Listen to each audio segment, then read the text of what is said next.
Hi friends, this is Radha, advocate from Rayadurgam. ఈరోజు మన లా పాయింట్స్లో మరొక కొత్త ఇంట్రెస్టింగ్ పాయింట్తో మేము ముందుకు వచ్చానండి. చాలామంది అడుగుతున్న క్వశ్చన్ ఏంటంటే, వారసత్వపు ఆస్తిని తండ్రి ఒక్కడే అమ్ముకోవచ్చా అని అడుగుతున్నారండి. సో దీనికైతే మనం మన లా పాయింట్స్లో మనం క్లియర్ చేద్దామండి.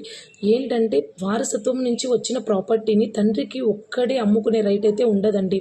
ఈ ప్రాపర్టీలో తండ్రితో పాటు వాళ్ళ కుమారులకు కూడా ఈక్వల్ రైట్ అయితే ఉంటుంది. అంటే ఈక్వల్ షేర్స్ అయితే ఉంటాయి. సో ఎంతైతే ప్రాపర్టీ ఉంటుందో, ఫర్ ఎగ్జాంపుల్ 1 ఎకరా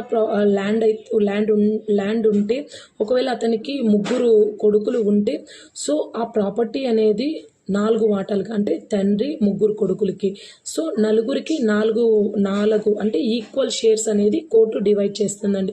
సో ఈ విధంగా ఆ తండ్రికి ఎంత వాటా వస్తుందో ఆ వాటాను మాత్రమే తండ్రి అమ్ముకోగలడు, కానీ మొత్తం ప్రాపర్టీని అమ్ముకునే రైట్ అయితే ఆ తండ్రికి అయితే లేదండి. సో ఎవరన్నా ఇలాంటి ఇష్యూస్ పైన ప్రాబ్లం అనేది ఫేస్ చేస్తుంటే మన ఛానల్లో కామెంట్ చేయండి. మరిన్ని ఇలాంటి అప్డేట్స్ కోసం మన ఛానల్ని లైక్ చేయండి, షేర్ చేయండి, సబ్స్క్రైబ్ చేయండి.